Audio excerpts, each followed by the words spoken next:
Today here at Wasteland Weekend, the Penguins are pleased to present Firebird and his car.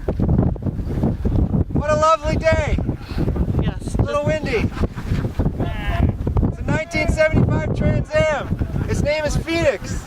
It's a 455 cubic inch stroke to 496. Used to have 200 horsepower, now it's got 320 horsepower. 470 foot-pound of torque. It's really loud, loud as hell. I didn't know if it was going to make it here, but it made it here. Cool, cool. You haven't been taking it out in the their car I didn't take it in the car cruise, no. It's the only car that would have been in the cruise that didn't have anything done to it for Wasteland.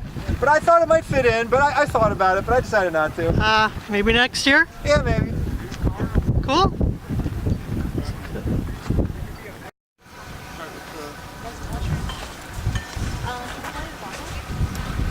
Welcome to Penguin's Wanderlust.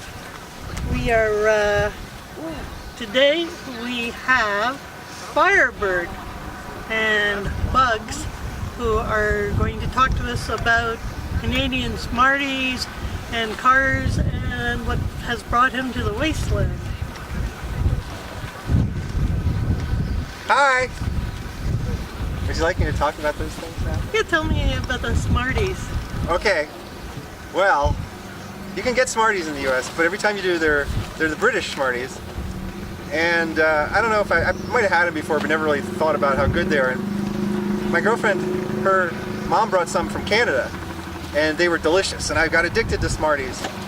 And so then we went on this trip to France, and we went through Toronto. I got some in Toronto, and they were delicious, and I ate them. And then in France, I was like, oh, I need more. So I got some more Smarties in France, and they were not delicious.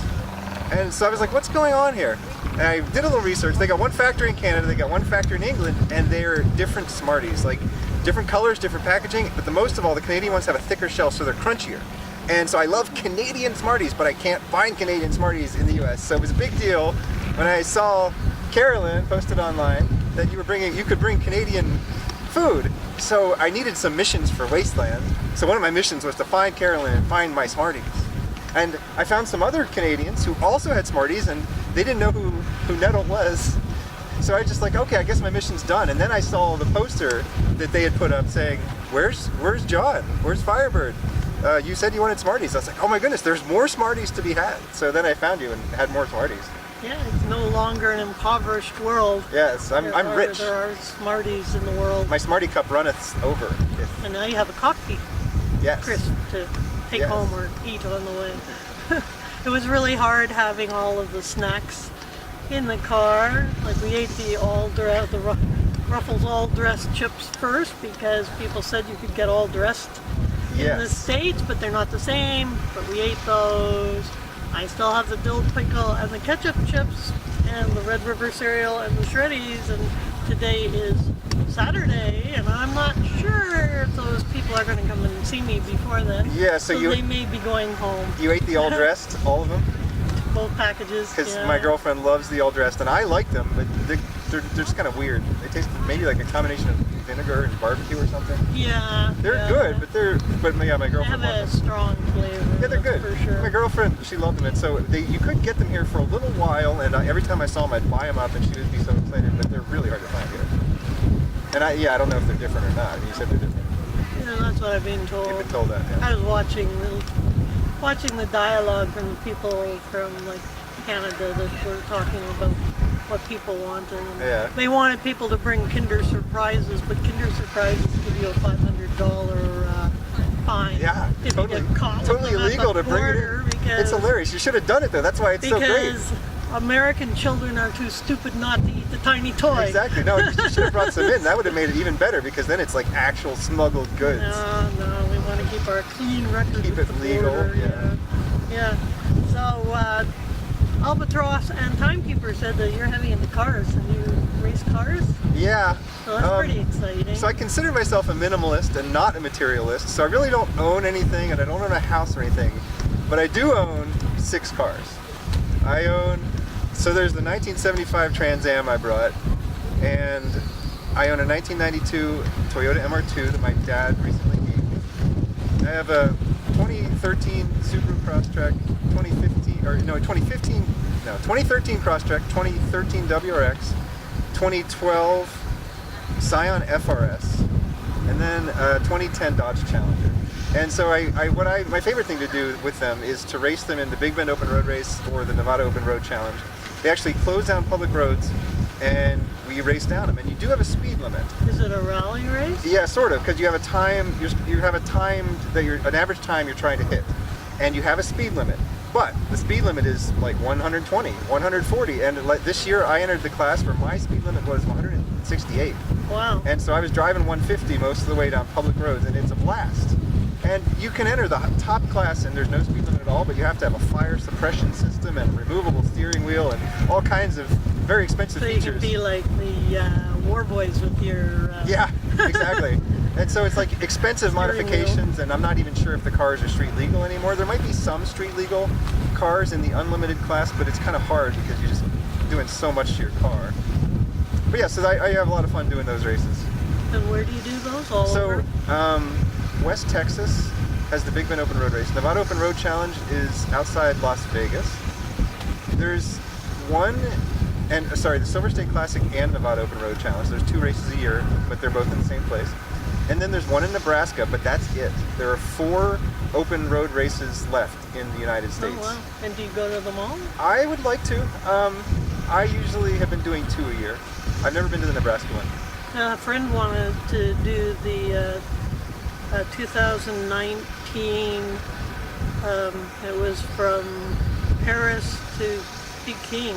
Oh, that sounds awesome. In a old car. Uh-huh. Oh yeah, he said it filled up right away, the registration. Yeah. But I guess they do it every 2 or 3 years. There's some cool races like this around the world, but left in the United States, you know, like I said, there's these 4, and they're short. They're not like that, like these big rallies you're talking about. Oh, but another one in Canada is at Targa, Newfoundland. That's one that I've heard about that I'd like to do someday. It's in Newfoundland? Yeah. So you'd have to somehow get on the ferry. Well, you gotta. I've never actually been to Newfoundland. I've never. And I grew up in the Maritimes in New Brunswick, and that's I think that's pretty much the only province I haven't ever been to. I didn't even realize it's an island. Is that what it is? No, it's an island. Okay. So I guess you put your car in the ferry. Newfoundland and Labrador together. Labrador is next to Quebec and attached. But Newfoundland's the rock. Yeah, but they close a bunch of public roads down. I think it's a multi-day event. I think. Cool. I think it's a little bigger deal than the one that I get to do. The one I get to do is like 1 day, and there's a few days leading up to it, and the car shows, and we invade the 2 little tiny towns in Texas and Nevada, where not much goes on, and so it's a big deal to have all these supercars come into town for the week.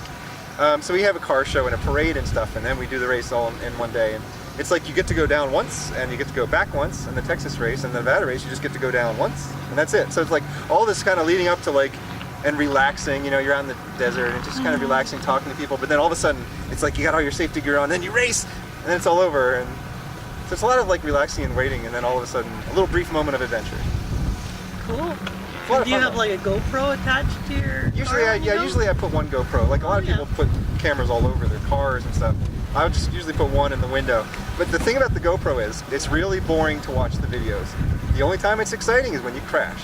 And so you put the GoPro on the car just in case you crash. Now sure, you might die, and that'll be a pretty morbid video to watch. But if you don't die, it makes a great story. Yeah, snuff movies, homemade stuff. Yeah. So do you have any up on YouTube? I haven't put them up on YouTube because, like I said, they're boring because I don't crash. Yeah, that's probably a good thing. Yeah, I'm pretty conservative with because they're my cars. You know, I don't want to hurt my cars, and I'm not doing whatever it takes to become a really good driver. I just want to be a kind of good driver, and I'm a pretty good driver. Well, do you do the mechanics yourself? No, that's one thing I don't. I've thought about it. I think it's mostly a time thing.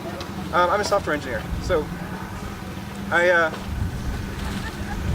don't really have time in my spare time to work on cars. I'm kind of working on learning a little bit. I went to mechanic school, like a 1-week mechanic class last year. Oh yeah. But if I only learn 1 week at a time, it's going to take a long time because I don't usually do the work on my car myself. Just not really have time.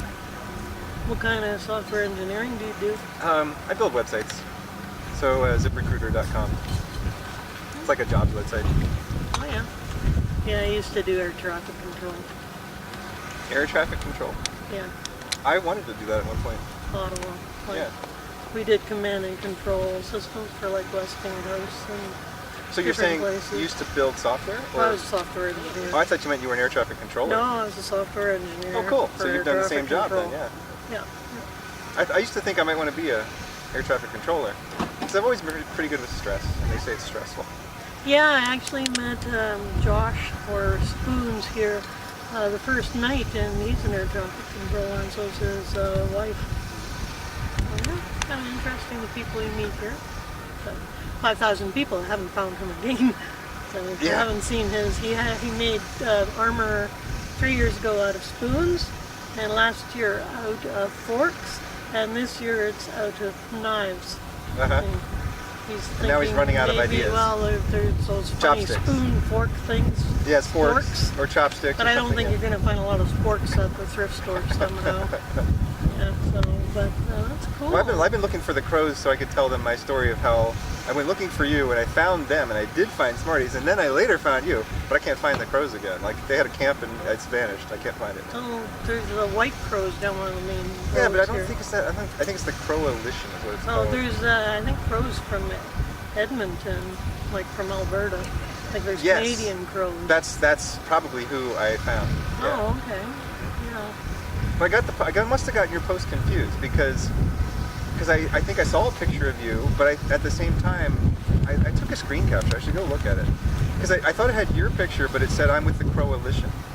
No, we're the Seagulls. Yeah. Seagull clan. Yeah, well I wrote that down too. But I think that I kind of may have jumped onto somebody else's thread. Oh, that's what it is. Yeah. You jumped onto someone else's thread. Yeah, I jumped onto somebody else's thread. That's what it was. So I got confused between the two threads. Yeah, no, there were a bunch of Canadians asking for stuff. See, this is one of my missions. Yes. Nettle the Netter of the Seagull you've Clan. done that quite well. But from the Croalition question mark. So I did put a question mark. No, we don't like crows. Seagulls will take crows anything. There they go, off with their stuff. But, yeah, so what brought you to Wasteland? Well, I've always wanted to go. I love the movies. I mean, Mad Max is one of the things that got me into cars. And, Burning Man always seemed like a cool idea, but it got really, really big. Have you been? No, I've never been there. I just heard that it got really big. Mm-hmm. And it's kind of like maybe 80,000 this year. Yeah, it's kind of like overwhelming, maybe too much of a theme, too many different themes. And this is the main reason I would come to Burning Man is for this kind of thing. The thing we got here, and this is a little smaller event, so, and it's also closer. Like, I always wanted to come here, but I couldn't. I lived on the East Coast for a while. I lived in Austin, Texas, in the middle of the country for a while, but now I live in Phoenix, and so I'm close enough. And also, one of my companies based in LA, so I can visit the company for some FaceTime anytime I want. So I can come to LA anytime. So I came to LA and I worked for a week, and I left work early on Friday and came out here. Cool, that works. So, oh yeah, so you drove it. You drove all the way with the car and then worked and then, Yeah, it's the longest road trip I've taken with the car. When I first got this classic car, when you buy a classic car, whatever you think your budget is, that's actually half your budget. The rest of your budget is to fix it after you get it. Because people are all trying to get rid of their classic cars because it's a pain and there's something wrong with it they can't figure out or whatever, or they just can't afford to keep it up or whatever. So, but I kind of expected that, and so I got this car and it was like the perfect one. I had to go to Florida to check it out, and I even talked to the mechanic there before I talked to the salesperson. The mechanic was actually really honest with me. I said something like, I was thinking of just driving it back to Austin. He's like, don't do that. The mechanic that works on the car is in his own, and he's the mechanic. He's basically saying the work that I do, I don't do a good enough job to trust it. I think it's because they don't want him to do it. They want him to spend his time just getting the cars running, you know? Yeah, do the bare minimal. Yeah, so we shipped the car, and it ran for 1 month, and then it spun a bearing, which means complete engine rebuild, the most expensive thing that can go wrong with the car. So took it in for complete engine rebuild, and that also takes quite a while. I mean, if you want to not put like a new engine in, well, even getting a new engine in is probably a lot of time. Yeah, we had an engine rebuilt for a Volkswagen camper. Yeah, well, so I mean, just finding the parts and getting the good machinist, and then getting time for him to actually help you out. It took a year. So a year later, after buying my car, I got it back. And it spun a bearing a month later, again. And oh, really? The mechanic who rebuilt it for me honored his warranty, and he rebuilt it again, which is great. How many bearings do they have? Well, they just had to keep getting more. Oh, how many bearings does the engine have?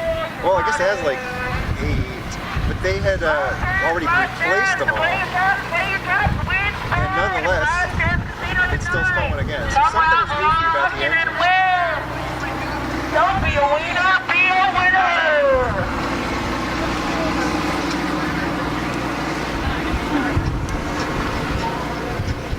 So much to do here, that's what I found. Well, yeah, I'm a little even confused by what to do. But yeah, so spun a bearing again. The mechanic honored the warranty. But the point is, I didn't have my car. I bought it, and 2 years went by before I Then could you drive had it. another 5 to drive. Well, yeah, I had several other cars, but I didn't have my classic car.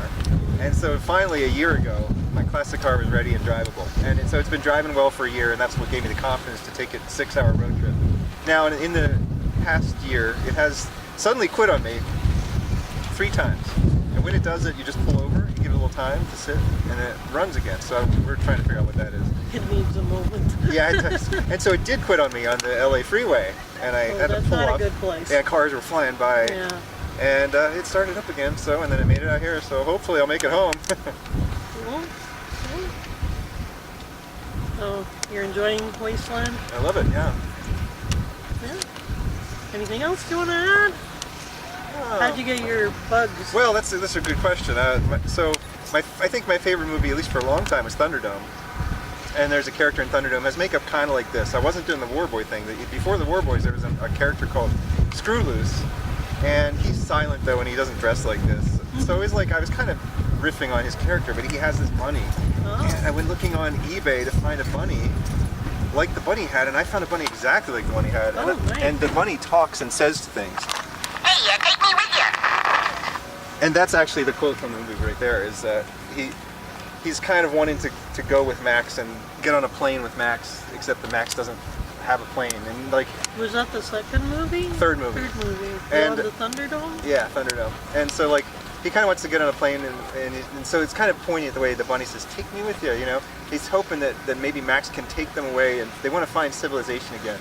So some of the kids branch out and find civilization. So I kind of made up a backstory for my persona, and but I found this bunny, and so I was thinking that maybe that I met Screw Loose out in Australia, and now he's missing, and I've been trying to find him and bring him his bunny back. Oh, cool. That's Yeah. nice. So is this the jacket that has the Firebird on the Yeah, back? this is a jacket. I spent months on this jacket. Oh, nice. Very nice. I sewed yeah. all these patches myself. Oh, cool. And I have a patch for every car that I own on here. Oh, nice. And I don't know how to sew, but I just figured it makes it more DIY. If you don't know how to sew, it kind of makes it better because you got threads going everywhere and stuff. And some of my pockets are sewn together now, but yeah, like this jacket's looking too new for Wasteland, but I mean, I figure I'll bring it every year, and maybe eventually it'll start to get some. Yeah, it'll get that beat up look. It'll get natural wear and tear on it. But I also wore it to work every day this week because it was cold, and I told everybody I was going to Wasteland, and they were all like, "Oh, cool jacket." That was our 3-minute warning. Because the camera turns off at 20. Is Cool. what I've learned. Yeah. So, thank you very much. All right. And, Thanks for having me. Me penguins say thank you. And thanks to Bugs. And bye.